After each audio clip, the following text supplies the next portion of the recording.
Welcome back. President Trump's Board of Peace focused on the next phase of the Gaza ceasefire, holding its inaugural meeting in Washington this morning. You see there the president giving some remarks right now. Leaders from Saudi Arabia, Hungary, Belarus, Pakistan, and the UAE, as well as others, are attending. But some key U.S. allies like the United Kingdom, France, Germany, declined to join this organization. They did send some folks, though, as observers to this meeting. All of this occurring as the humanitarian crisis in Gaza continues to unfold. Let's bring in MS Now White House reporter Jake Traylor and founder of the Jerusalem Journal, Avi Meir. Good to have you both. Jake, start off with what we expect here. President Trump at the Institute of Peace. Who all is part of this meeting? What's on their agenda?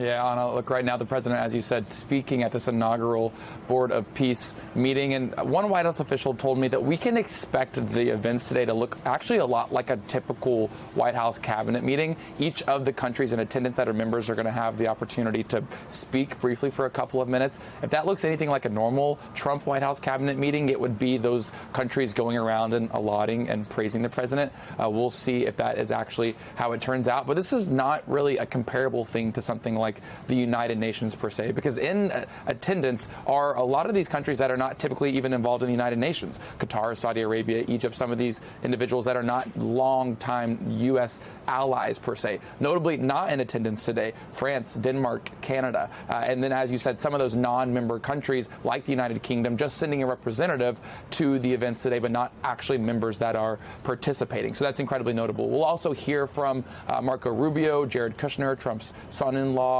as well as Steve Witkoff as well throughout the events of the day. The president, as you can see there, speaking right now, he's kind of given these meandering remarks at the moment. A little bit of focus on the Board of Peace, also focus on his involvement and influence on the world stage. I want to give our listeners a quick listen to what he said so far. We broke 50,000 on the Dow. They said that would take 4 years. We broke 7,000 on the S&P. They said you couldn't do that within 4 years. It would be impossible. And the ones that haven't will be. You know, some are playing a little cute. It doesn't work. You can't play cute with me. But they're playing a little bit, but they're all joining. This building was built for peace, and nobody knew what to name it. And then Marco named it after me. I had nothing to do with it. I swear I didn't. I swear. I had no idea.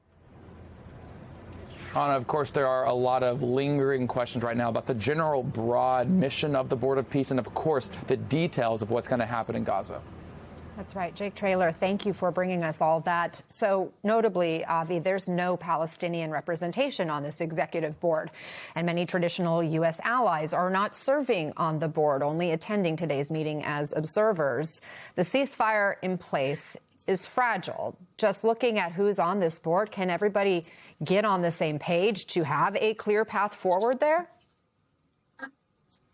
Well, Anna, that is, of course, the million-dollar question. Firstly, of course, are we all on the same page about what the future of Gaza ought to look like?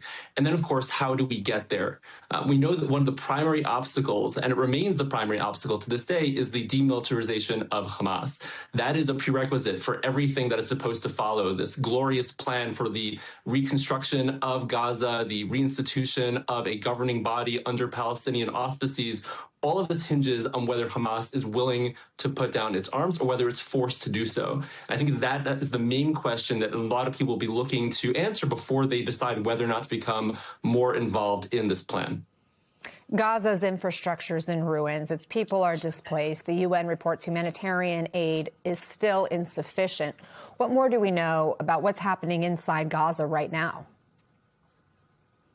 Well, we know that the humanitarian crisis that had existed is no longer in effect, that there is indeed a surge of aid that is going in there now. It is insufficient. And of course, now is the winter. It is quite cold in this part of the world. And there are many people who are suffering, which is, I think, why so many people and so many countries are eager for this plan to be put into effect as swiftly as possible. The question, again, is whether Hamas will enable that to happen. There is a great deal of international will, as I think represented by the presence of many countries in that room, including, of course, Israel and many of its neighbors.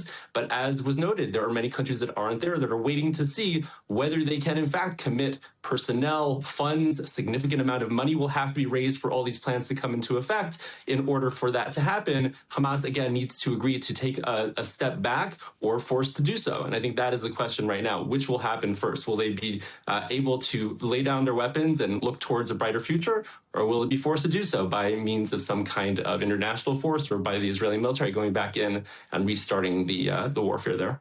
And now we see the Vice President, J.D. Vance, addressing this room of world leaders and their representatives as well. Ahead of this meeting, President Trump had said members of this new Board of Peace have pledged more than $5 billion for the rebuilding of Gaza. He said thousands of personnel have been committed to an international stabilization force to maintain security.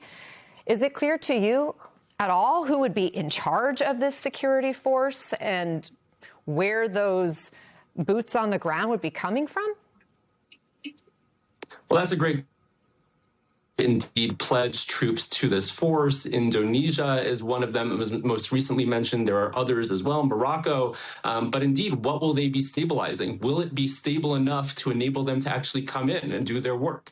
I don't think it is reasonable to expect that you will have Indonesian or Kazakh troops going into Gaza and physically disarming Hamas. That is not going to happen. The only force in the region that is able to do that is Israel. Israel does not want to re-engage in combat in Gaza. That is not something for which the Israeli people have much of an appetite right now, but they also don't want to see a resurgence of Hamas or a repeat of October the 7th. And so again, that is the question. Who is going to be performing that act of disarming Hamas? Will they do it willingly? We now understand they're willing to part with maybe some of their arms and hold on to others. I'm not exactly sure what Hamas needs any arms for if it's going to be stepping down from its governing role in the territory. And so I think that is one of the tremendous questions that remain as to how this plan is actually going to go into effect. Avi Meir, thank you so much for being with us. Appreciate it.